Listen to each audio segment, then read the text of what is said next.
untuk prosedur keselamatan. Cantik tak? Gerak-gerak? Cantik. Okay, mantap. Okay, prosedur keselamatan ni kita akan belajar dalam pertolongan cemas. Ini adalah salah satu subtopik di dalam pertolongan cemas, iaitu langkah atau prosedur pertolongan cemas. Okay. Okay, apa benda ni? 3 video ni. Okay, 3 video ni dia merupakan 3 prosedur ataupun 3 langkah dalam menangani pertolongan cemas yang berlaku. Okay, yang pertama ada Dr. ABC. Ini adalah langkah yang pertama. Dr. ABC ni kita gunakan untuk menolong orang yang dalam keadaan tidak sedar, iaitu orang yang pingsan. Yang kedua adalah TOTEPS. TOTEPS ni dia prosedur yang kita gunakan untuk menolong orang yang terseliup. Dan yang terakhir adalah laser. Laser ni dia menolong orang yang lebam. Okey. Di sini ada 3 video, tapi waktu kelas ni cikgu tak tunjuk dulu. Korang boleh tengok dekat rumah nanti. Okey? Okey, cikgu. Ini sekira sebagai nota tambahan korang nanti. Ini just tengok dekat rumah je. Sebab cikgu yang menerangkan dekat korang mengenai langkah pertolongan cemas ni. Okey. Okey. Baiklah, yang pertama ada Dr. Edisi. Okey, sekarang cikgu nak minta seorang untuk jadi contoh. Contoh di depan cikgu mengajar. Kita akan belajar secara yang betul-betul punya pemajaran cikgu akan buat. Okey, seorang boleh volunteer? Okey, baik Syahmi. Okey, Syahmi akan jadi contoh. Okey, situasi dia Syahmi dia adalah seorang mangsa yang pingsan. Jadi kita perlu buat langkah apa je dia? Dr. ABC. Betul, kita perlu buat Dr. ABC. Okey, Syahmi boleh baring. Baring. Baring. Okey. Dr. ABC ni dia adalah akronim untuk pertolongan cemas bagi yang pingsan tu. First adalah danger. Kita mesti pastikan kawasan yang mangsa kemenangan tu Syahmi dia selamat. Dia tidak licin, tiada barang yang tajam ataupun barang yang boleh mencederakan. R adalah respon. Kita pergi dekat orang yang bangsa tu, kita tanya. Kita tepuk bahu dia sebanyak 3 kali. Adakah dia bagi respon ataupun tidak? Sekiranya dia tidak membagi respon, kita teruskan ke langkah yang ketiga, iaitu airway. Airway itu apa? Airway itu Pernafasan. yes, betul dia. Saluran pernafasan. Kita sorry. Okey, saluran pernafasan. Kita mesti cek saluran pernafasan mangsa tu. Kita mesti pastikan saluran pernafasannya tidak tersumbat. Kita akan buka mulut bahagian mulut dia, tapi cikgu tak buka dia nanti dia malu. Okey, nanti kalau yang mangsa kemalaman ke apakah yang pingsan, pastikan buka mulut dia. Kita mesti pastikan tidak ada satu barang apapun dalam mulut dia. Yang kenapa? Kita mesti elakkan daripada saluran pernafasan itu tersumbat. Okey? Yang keempat adalah B, breathing. Kita kena cek pernafasan dengan nadi dia. Macam mana? Cara dia, letakkan telinga dekat muka dan mata belakang bahagian abdomen. Buat ni. Malu Syahmi, malu. Tapi nanti waktu kejadian sebenar, korang kena buat macam tu. Untuk apa? Untuk pastikan cek sama ada masih ada pernafasan dan nadi yang berlaku dekat mangsa. Dan yang terakhir adalah circulation, iaitu peredaran darah. Peredaran darah kita mesti periksa nadi dan peredaran darah. Jika dia ada, kita lakukan CPR. Jadi, tahu tak macam mana buat CPR? Macam mana cikgu? Okey, CPR dia senang. Sami boleh bangun dah? Boleh bangun dah? Okey, boleh duduk. Terima kasih Sami. Okey. Cara dia 30 kali tekanan dan 2 kali hembusan. Okey? Okey. Itu bagi langkah yang pertama, televisi. Dan langkah yang kedua adalah totex. Tadi cikgu kata totex itu apa? Untuk tersedia. Yes, betul Syahmi. Untuk orang yang tersedia. Okey, sekarang cikgu nak minta tolong Jeriel lah pula. Jadi contoh.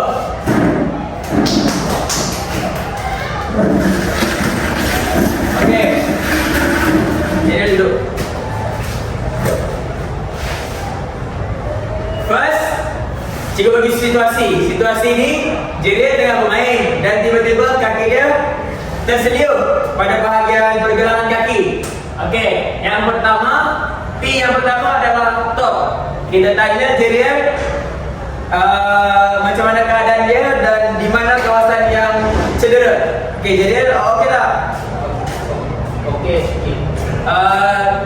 Kenapa bagi awak di mana kawasan yang tercedera? Kat sini. Okey, first adalah top.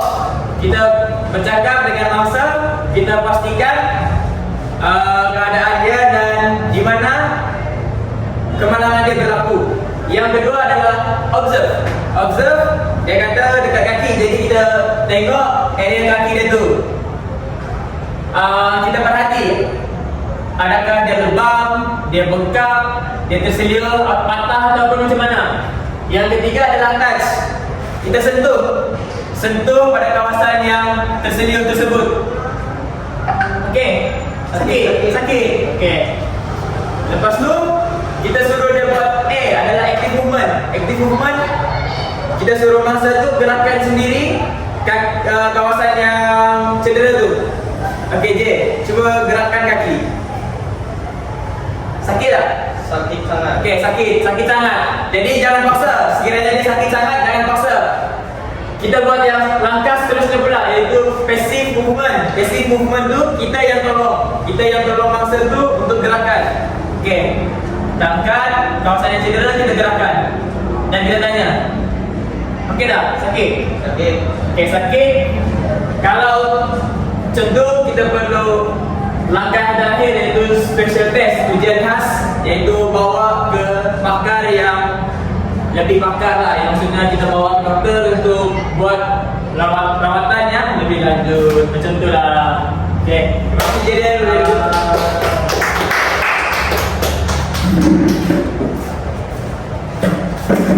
Raisa itu apa? Okey, sabar. Bagus sangat, semangat. Okey, Raisa ni pula. Raisa ni okey, first tadi tu televisi. Televisi untuk pengsan. Kedua totex. Totex ni untuk terseliup. Dan yang terakhir ni adalah Raisa. Raisa ni untuk yang bengkak. Kawasan kecederaan yang bengkak. Contohnya dekat kaki boleh, tangan boleh, apa-apa situasi yang menyebabkan bengkak lah. Okey. Ini apa cikgu jadi contoh sendiri. Okey. A yang pertama adalah rest. Ingat tau, rest. Rest iaitu kita rehatkan. Macam situasi ni lah, situasi waktu cikgu main. Lepas tu tangan cikgu ni terhentak meja dan lebam. Berlaku lebam di tangan. First kita perlu buat adalah rehatkan, jangan suruh dia main lagi. Rehatkan kawasan yang lebam tu. Yang kedua adalah eye. Eye tu untuk siapa tahu? Tak tahu. Okay, tak apa. Eye tu apa je? Ais. Yes, betul dia. Lepas kita rehatkan, kita perlu letak ice. Ni contoh lah, ni contoh ice. Letakkan, tekan pada bahagian yang lebam tu. Faham? Lepas letakkan ice, C kompres. Kompres kita balut dengan kain pembalut untuk bagi dia tekanan supaya lebam tu dia cepat kecut, supaya dia tak lebam sangat lah, supaya lebam tu tak semakin teruk. Okey. E adalah elevate, iaitu tinggikan daripada paras jantung. Kiranya di jantung tinggikan. Untuk apa? Ada yang tahu? Tak tahu kan? Tujuan dia adalah untuk memberi peredaran darah tu dia lancar. Waktu kita lebam, peredaran darah tu kemungkinan dia tidak lancar. Jadi tinggikan daripada paras jantung supaya peredaran darah itu dia lancar. Dan yang terakhir adalah A, yaitu dapatkan perawatan jika perlu. Maksudnya kalau semakin teruk lebam itu kita perlu bawa ke hospital untuk dapatkan perawatan yang lanjut. Oke, paham? Oke. Di sini ada kuis. Tapi sebelum itu saya kena tanya dulu. Apa 3 jenis prosedur langkah keselamatan yang kita sudah belajar? Dokter gizi. Yes, 1. Lagi? Totep. Yes, 2 toteps. Yang ketiga? Riser. Riser, betul. Okey. Jawab kuis. Oke.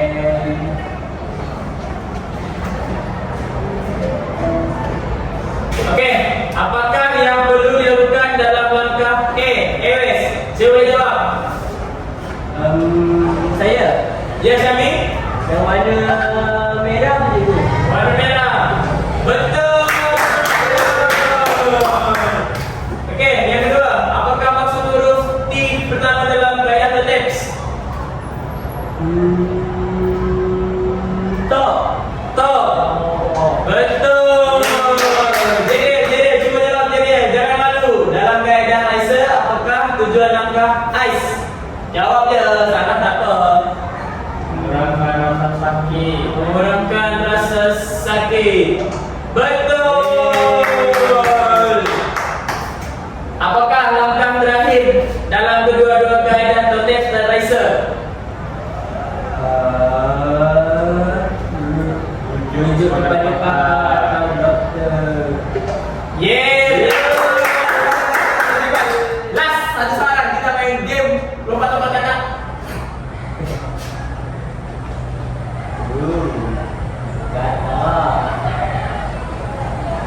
Nampak ni. Mengapa langkah danger penting dalam kaedah televisi? First, untuk memeriksa luka mangsa. B, untuk memastikan kawasan selamat sebelum membantu. C, memastikan mangsa bernafas. B. Nomor betul. Ni kalau salah kataknya akan jatuh. Korang ada 2 nyawa, jadi tak boleh salah juga. Kena betul semua, jadi masalah. Okey. Apa soalan ini? Langkah C, circulation, apa yang diperiksa oleh penyelamat? Yang A, paras. Oh, dalam langkah C, circulation, apakah yang diperiksa oleh penyelamat? A, paras air dalam badan. B, suhu badan. C, pendarahan dan jenjang nadi. A, B atau C? C. Betul, tentang selamat. Okey, jangan lagi jatuh hati. Yang ketiga, berapa lama ais perlu diletakkan pada bahagian yang cedera dalam kaedah Riser? A, 30 minit. B, 10 hingga 15 minit. C, 1 minit. Jawab A, B atau C? Dia tak sama apa tu. Syami nak jawab. Jawab dia.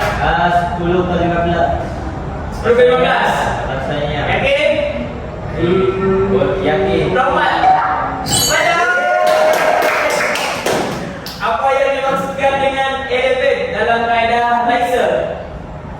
A, tekan kuat kawasan cedera. B, balut kawasan cedera. Dan C, angkat bahagian cedera lebih tinggi daripada jantung. C. Betul.